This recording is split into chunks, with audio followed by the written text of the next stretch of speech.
Hey y'all! Well, we're here today to do a review of the new Psvane Horizon CV181, which is a drop-in replacement for a 6SN7.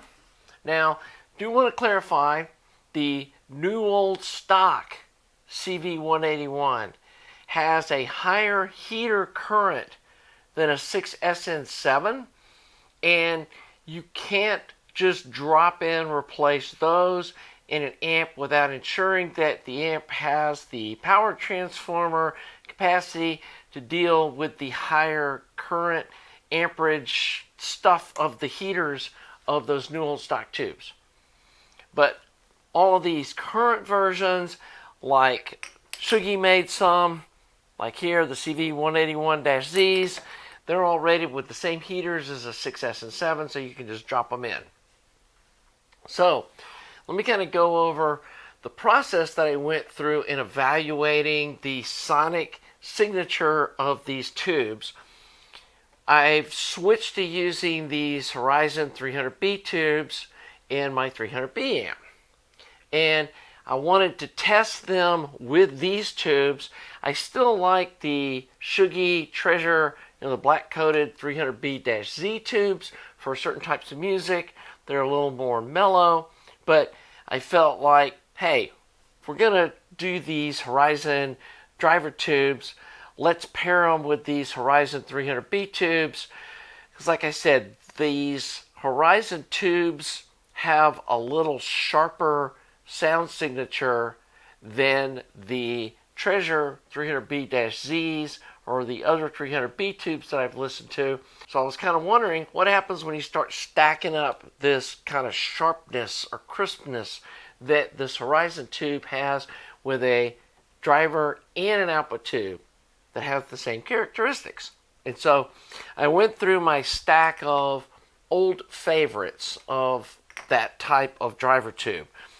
One of them is the Psvane tall bottles that have the bottom getter. These are my go-to 6SN7 tube. I really like the way these sound. And these were made in the 1950s, maybe into the early 1960s. They're new old stock tubes that people have realized have a really good sound. And trying to find a pair of those at a reasonable price is getting harder and harder. And so, hey, it's time to start looking for replacements. Another one I like is these are a National Electric 6SN7 GTBs made in the USSR. Got red writing on them. I'm not sure if these were made by Tungsol, vintage, who knows. I'm not even sure the dates. Probably, again, it's probably the 1960s. Has a bottom saucer getter that kind of blows over to one side. And these are nice sounding tubes too. They're a close runner-up to these Sylvanias as far as new old stock tubes. The other tubes that I actually like, and you guys might laugh, are these 6H8C Russian tubes. They're very common in a lot of these amps. I think the Wilsonton R8 comes with them. They have this OTK writing on them with the little O inside of a diamond. And these are actually decent sounding tubes for almost zero money. I mean, these things sell really cheap. And again, they have very similar looking bottom getter saucer that kind of blasts over to one side that these National Electronics have. I mean, they're very similar looking tubes, and they actually may be the same tube. Both of these sound really good. I mean, when I look at the construction, it's very similar. So, anyway, those are the kind of small bottle contenders. I did buy a pair of these Skunkie. These are 6SN7-T. They have a gold on the bottom, black coating. These are a little too shrill to me. And again, I went through all these tubes listening with these new Horizon 300B tubes to kind of get a feel for how all these driver tubes. Again, these are a little on the shrill side to me, and the bass just wasn't really impressive. And so they were kind of disappointing.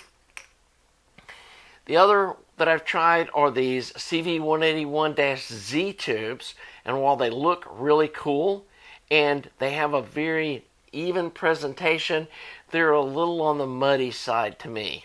They just don't have that top end sparkle, and the bass is kind of overpowering compared to like where the mid-range kind of comes through the bass. And so I really gave these a shot with the 300B-Z tubes. I like these better with the Horizon 300B tubes. There seems to be a little better synergy there, but I still like the Sylvanias better. So, having gone through all of those and kind of explained the process, what do these new Horizon CV181 tubes sound like? Well, to me, they sound very similar to the Sylvania tubes. But the main difference is the upper bass is crisper. I listened to some music that has a really strong kick drum in it. The song that I evaluated all these tubes is Hugo Cant Clouds on vinyl. And it's got a really interesting array of a really powerful bass track that also has a really sharp kick drum.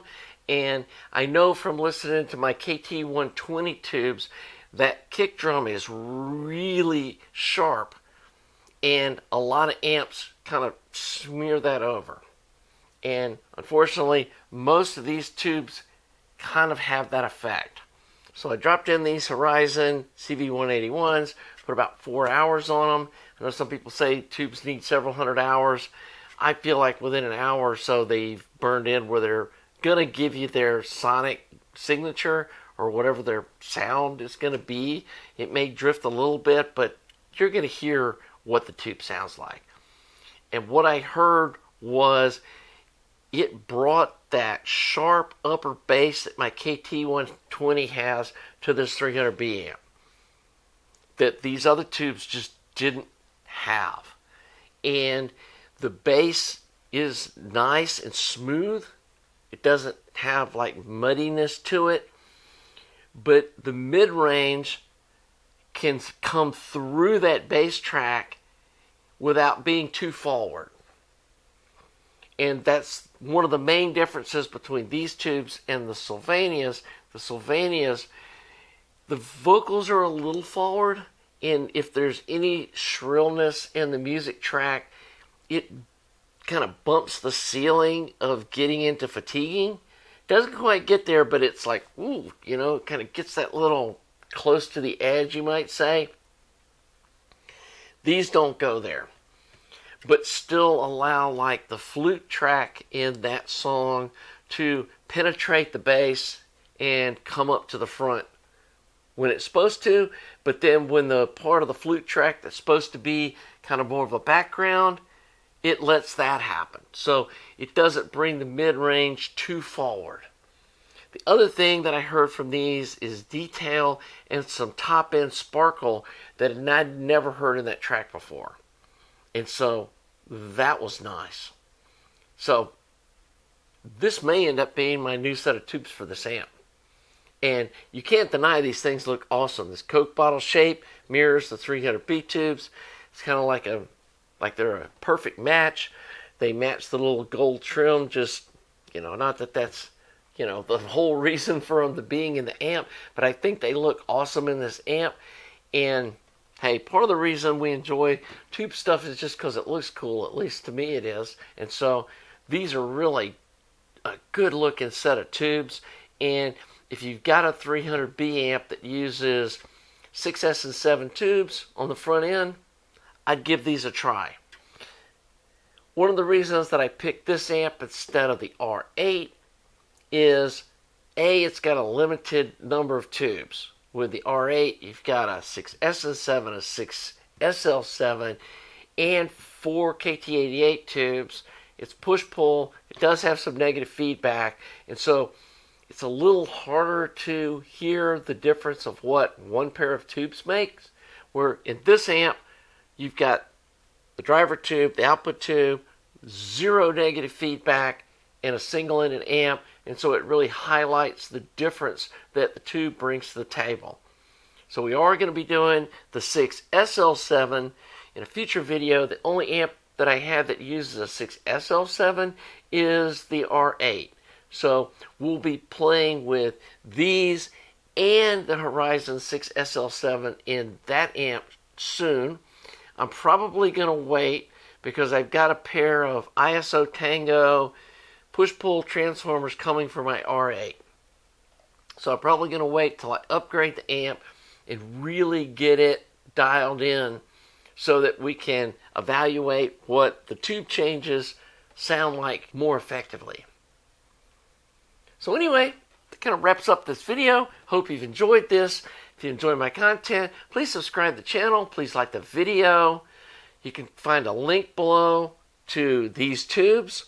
And actually for this video, I'm not going to use my affiliate link. I'm just going to put the link to Amazon for these tubes so that people don't accuse me of, well, you're just hyping these tubes up to get the affiliate money or whatever.